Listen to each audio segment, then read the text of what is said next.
Hello everyone, I'm Anthony, so I'm happy to present this research on behalf of Zili Jiang, Yiqian Lu, David Pan, and Mark Wren. So it is titled Grand Plan, Differentiable Simultaneous Top-Level Floor Planning and Partition-Level Cell Placement for Large-Scale IP Cores. So it was done in collaboration between NVIDIA and UT Austin. So first, just in terms of the agenda, I will start with the motivation. Then I will present the methodology, which is made of 3 main parts. And then I will conclude by presenting the experimental results. I think the video is playing. Our video. I don't know how to stop this. So in terms of the problem statement, the problem is to do large-scale IP floor planning. So you imagine you have some kind of design that is decomposed into partition. And what you're trying to find is optimal partition shape. So historically, at least in NVIDIA, it's the architecture team that does that very early on the flow. And because they don't have much, EDA knowledge or automation tools, usually they just do that by drawing by hands. And so they have to resort to very simplistic assumption. And in the end, basically the partition shape are mostly just rectangles. So the other method, we could think as an EDA community is just to do a flat placement of this whole big chiplet. But the EDA tools currently don't really scale to that kind of size of like 20 million, 50 million cell design. So ideally what we would want is kind of a flat view, but still in the end come up with optimal partition shape that can be implemented with the EDA tool.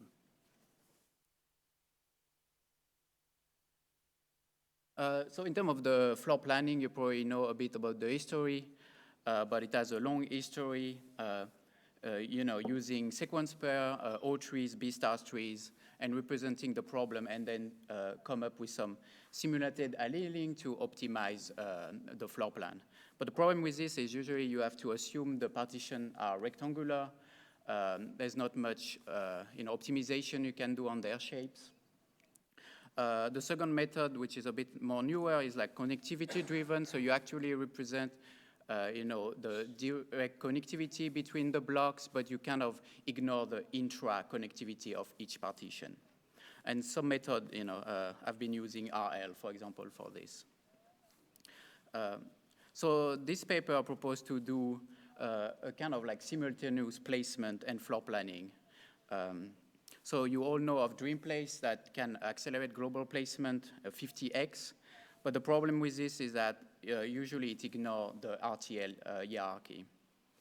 And it's actually pretty important in the design flow that you keep the partition boundary that was designed by the architect, because in terms of verification, there's a whole flow, and you need to respect these boundaries. So what this paper proposed is to while you do a flat global placement of the whole chiplet, is to kind of respect these clusters of cells that should stay together. And this is basically the flow. The first one is to do flat placement with some grouping objective to make sure the cells stay together.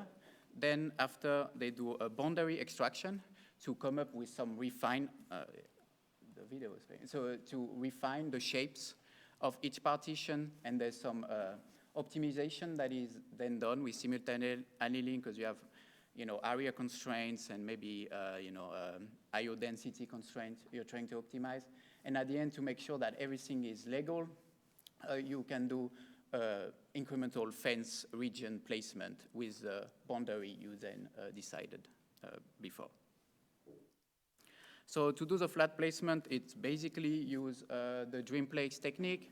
It does add a congestion kernel that is differentiable that was presented at ISP DAC last year. It's basically a differentiable Rudy method. And then to enforce or make sure that you keep your partition together, this paper proposed a convex Earl construction and some additional gradients I will present later. And just for more detail, it does use a 2-stage flow when you place macro and then you replace the standard cell.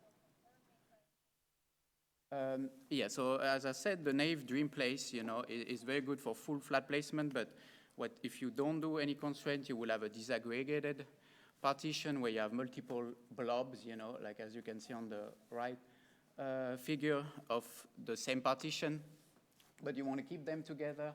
So what this paper proposed is to build a convex hull and compute gradients from that convex hull based on push and pull forces, which are quadratic forces.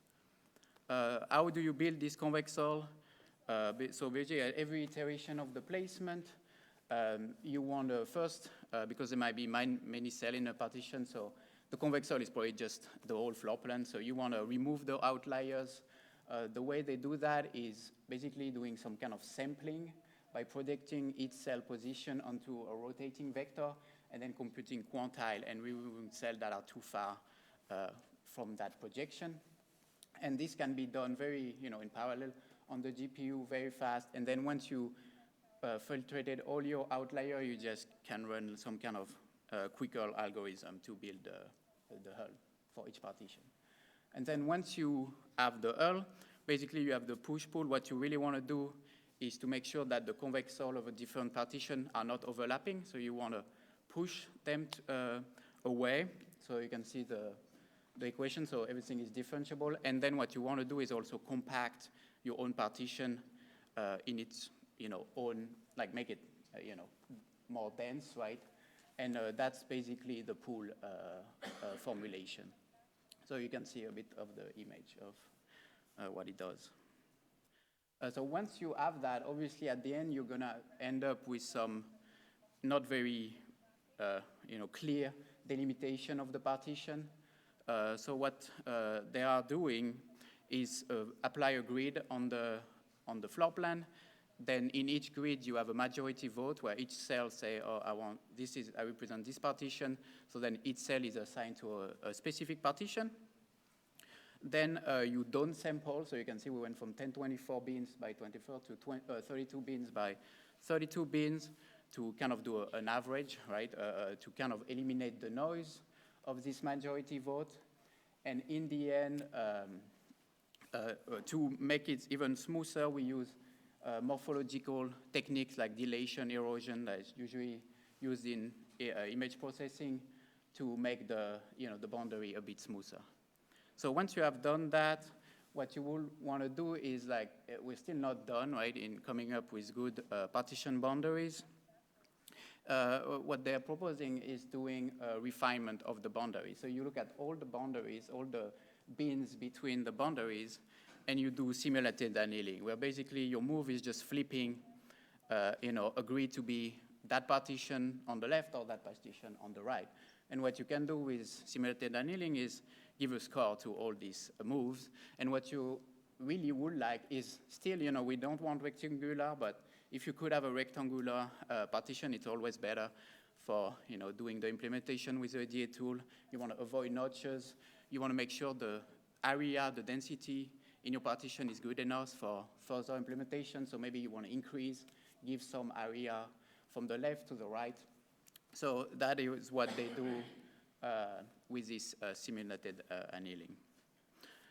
Yeah, so that's the main cost. Obviously, there's also a deviation penalty. You don't want to change too many bins, right, from the majority vote.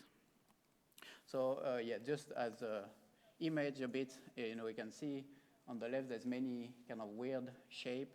And after you do simulated annealing, you come up with much nicer defined boundaries for your floor plan. And at the end, once you have come up with this partition boundary, you're still not done because no cells are in the wrong partition. So you want to refine, kind of legalize it, but not do a full legalizer because that might be kind of disruptive. So you come up, you keep your current placement, and you kind of just do a differentiable, fence-aware incremental placement.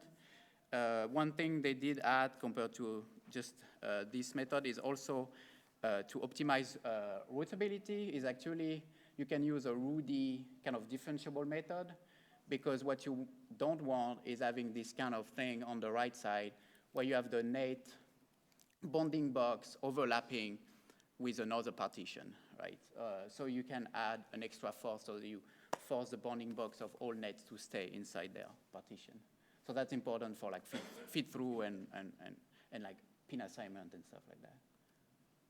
In terms of the experimental setup, it's using NVIDIA A100, a CPU too from AMD, and then the core metrics they are evaluating is the intra HPWL, inter-partition HPWL, the route overflow, and the runtime.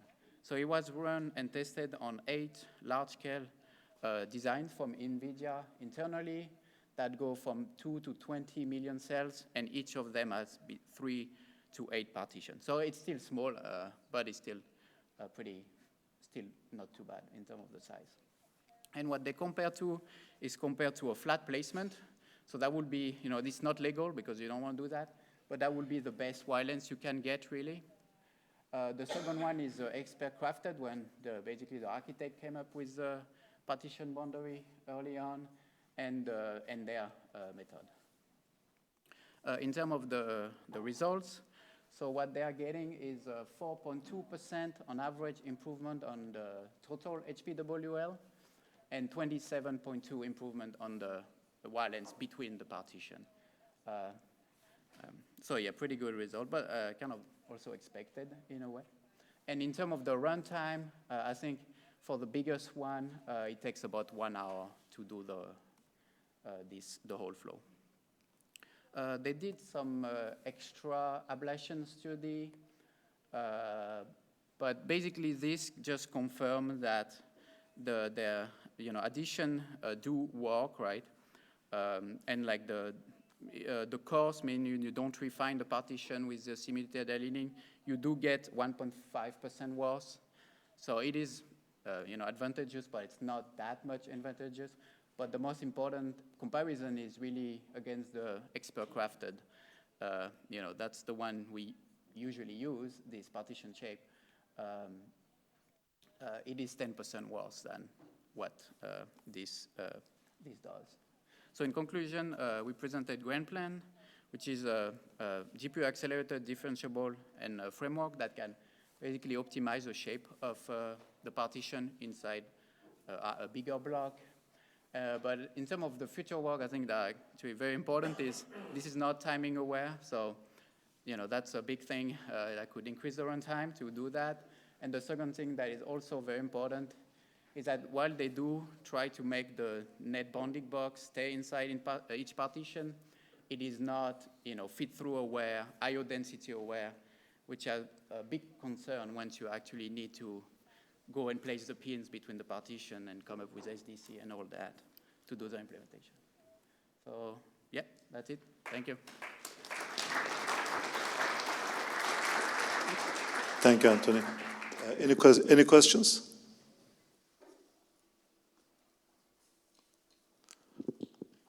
I have one question. So those partitions, the density on the partitions are separately handled, or it is a global variable? What, sorry? Density of the partitions, cell density. So right now, I think what they try is probably respect the same density as what it was from the whole design? No, I think the expert crafted bonding box will give you a certain density. But actually, I think they do they have one density for the whole design when they do that flat placement. Got it. Only the density, that is the density that the expert crafted decided, is used to do the refinement to, when you increase or decrease your boundary. So that's one, I would say, weakness from this is that currently all the cells are placed with the same density when you do the first step of flat placement. Got it. Thank you. Any other questions? So what are exactly the advantages what are the advantages of having regular shaped partitions? Why can't you allow irregular shapes or even not hard boundaries between? Because in the end, you come up with this partition, but to do the actual, PNR of each partition, we go use the EDA tool, and we know it doesn't really like this weird seesaw, whatever, floor plans, right? So. Well, if you think of routing, where the routing goes, it likes rectangular shapes, right? So it makes sense. Yeah. It's not just the orientation of the tool, it's the geometry. Yeah, it is harder. But overall, you could achieve maybe better chip-wise results when allowing irregular shapes. Yeah. Okay. Thank you. Yeah, that's true. Yeah. Any other questions?